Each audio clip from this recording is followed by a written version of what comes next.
sugat nyo. Basta well-documented ang vaccination po, Oh, kung well-documented naman. And magtatanong pa ako para mapabigay natin tong ating mga freebies. Kapag kayo ay nakagat ng aso, at lalo na ito ay category 3, sa ulo, no?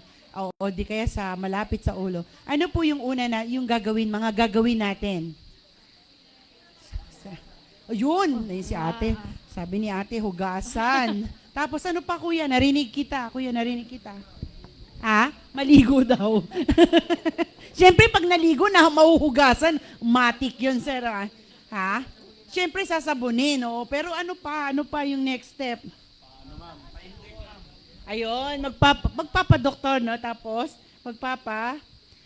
magpapabakuna. Teka, hati na kaya. Ayan, sige na nga, sa'yo na nga yan. Ito pa. Ate. Ay, mga vitamins po yan. Ayan. Para kayo'y lumusog. May tanong pa kayo kay doktora? Oops. Yeah, meron pa? Ayan. Meron pa? May tanong pa kayo? Habang nandito tayo. Okay, Yes ma'am. po, ma'am. Pwede po ba kaming magpa-vaccine? Ano? Advance na Opo. Kung katulad lang daw po nila ng mga ordinary, pwede daw po ba silang magpa-vaccine? Kasi syempre, usually, mahal ang rabies vaccine. Ano po yung options nila, doktora? Actually, in-encourage namin kayo magpa-vaccine. So, it's your choice pa rin. You have the freedom of choice. Ang health nyo ay responsibilidad nyo. Kung gusto niyang poprotektahan ng sarili nyo, no? Magpa-pre-exposure prophylaxis kayo, no? Campus maintenance kayo, 'di ba? So may exposure kayo sa stray dogs and cats within the campus, 'di ba? No? Libre. Yung prophylaxis, alam ko wala, pero sa mga bite center mas mura-mura. Opo, mas mura-mura. Pero kung halimbawa nakagat kayo at kailangan talagang 5 yung doses, meron po sa San Lazaro, meron po sa Quezon City Health Department.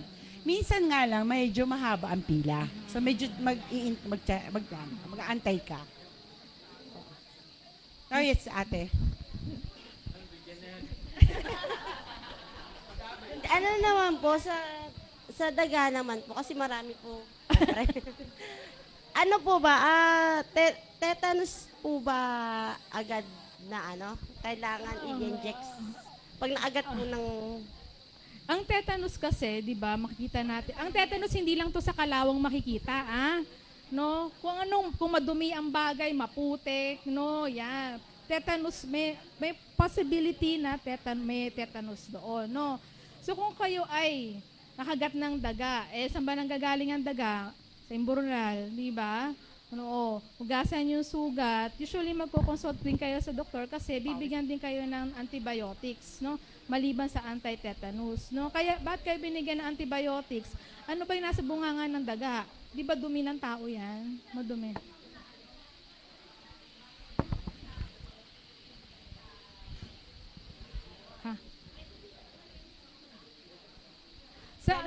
Katulad ng nabanggit ko kanina, yung mga daga, daga, mga guinea pigs, hamster, daga. Wala po silang rabies, no? Pero,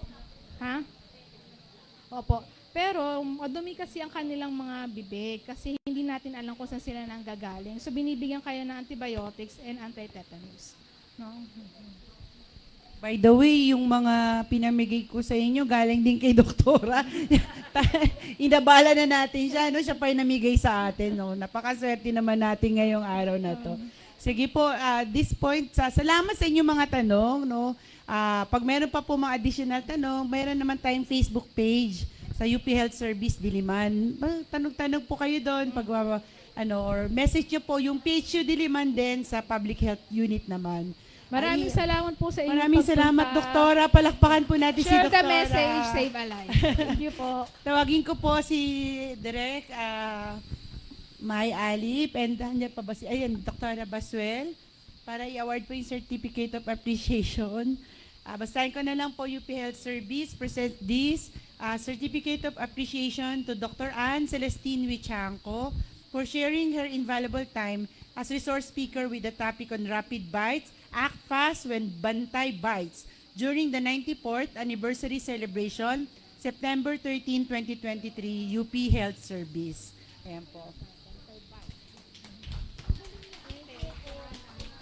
Ayan. Doktora, upo po tayo doon para makapagpa-picture tayo, photo ops. Doktora, upo kayo, dito po tayo.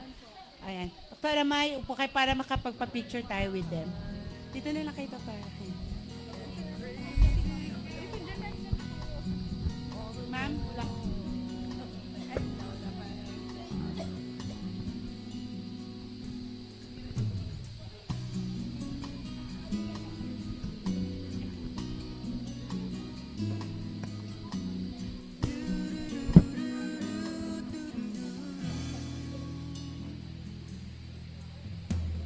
You say you've been overseas, I say over where? Say just a holiday, my Alsatian air. I say I've been working late, working overtime. I haven't seen the sun since '69.